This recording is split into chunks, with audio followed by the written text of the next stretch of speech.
सरल तरीके आज आम घर बेसिक सामग्री प्रस्तुत करवा चिकेन कषा एत स्वादिष्ट लगे आपण मैंने नुआ टेस्ट भी पाइबे। तो फुल वीडियो को वाच करूँ बहुत यूनिक रेसिपी। नमस्कार, जय जगन्नाथ झिली कुकिंग को आपण मानक अनेक अनेक स्वागत।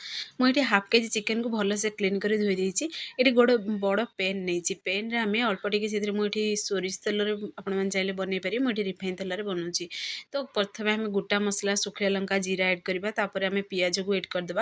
ये देखो पियाज पूरा लम्बा लम्बा पीसेस कटिंग करी एठी मु बड़ साइज तीनोटी पियाज एड करछि। पियाज टिके हमर सॉफ्ट हबा दवा। पियाज पूरा सॉफ्ट हो सारिबा पर टिके आमे सेथरे एड कर देबा चिकेन को एड करी पूरा कंटिन्यू पूरा मिक्स करी हाई फ्लेम रे टिके आमे भाजीबा चिकेन को जो पर्यंत पूरा देखंतु कलर चेंज चिकेन न होइछि से पर्यंत आमे टिके भाजीबा। पुणी आमे दबा स्वाद अनुसार लूण जेति आपण माने चिकेन नैथिबे से अनुसार लूण एड करिवे। चाहिए आपण माने आलू भी एथरे एड करि परिबे। एठी मु आलू को स्किप करछि। तो एबे आमे टिके कवर कर देबा। कवर करी आको टिके सिझिबाक दबा 5 मिनिट पई। तो ये देखो गोटे गिनारे अदा रसुण कंचा लंका पेस्ट नहीं हलदी गुंड लंका गुंड पुणी नहीं चिकेन मसला पुणी से अल्प टिके कस्तूरी मेथी अल्प टिके से आम पानी देदेबा। घर बेसिक सामग्री ही मुझे एड करछि। आपण मैंने चाहिए कस्तूरी मेथी को स्किप करें। आपण मैंने चाहिए धनिया पत्र भी एड करें। तो ये भल से मिक्स करी ये पानी देकी रखीदवा द्वारा देखिए मसलाटी आमर पूरा बटा मसलार स्वाद आसो पूरा मसला फुलीज। तो ये चिकेन को चलते कभर को बाहर करी तार आम भल से टिके मिक्स करदे ताकू। तो पुणी देखो आपण मैंने देखी पारे चारि साइड पूरा पानी भी देखा जेहेतु देखिए चिकेन तार पानी छाड़ी देछि। तो कलर भी पूरा चेंज हो सारी। तो यही समय आम एड करवा ये जो मसला रखी थे देखो से पानी भी एब्जर्व कर देछि। मसलाटी बहुत बढ़िया पूरा बटा मसला भली देखा जाउछि। तो यही मसलाटी ही आम प्रस्तुत करवा आउ अधिका किसी मसला से एड करवानी पूरा पूरी सिंपल तरीका बनइबे। तो देखिए बहुत टेस्टी भी लगे। तो ये आम कंटिन्यू पूरा मिक्स करदे। तो देखो यही प्रोसेस रे पूरा मिक्स करदे। तो आपण मैंने चाहिए आग रुटी सहित भी खाई पारिबे भात सहित भी खाई पारिबे।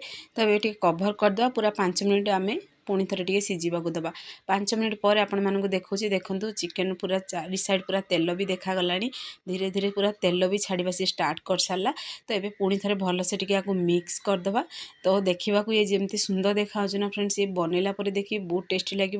तो ये तरीके घरे बनाते देखिए समस्ते पसंद करेंगे। तो चिकेन भी आमर पूरा ये पूरा 80% पूरा चिकेन सिझीगला आ 20% अच्छी पुणी थे कवर करदे आ टिके समय टे सिझाक दबा। तो आपण मैंने नोटिस कर देखो टोटाल भी पानी देखा जाउनी चारि साइड पूरा केवल तार तेल देखा जाउची। तो परफेक्टली कषि सारे लास्ट आम अल्प टिके गरम मसला फ्रेश गुंड गोटा गुंड मसला आम से एड करवा। सब देखिए फ्रेश जदि गोटा मसला हल्का फ्राई करी गुंड करी एड करी ना बहुत टेस्टी लगे। तो फाइनली आम रेसिपी प्रस्तुत भी हो सारा केते सुंदर भी देखा।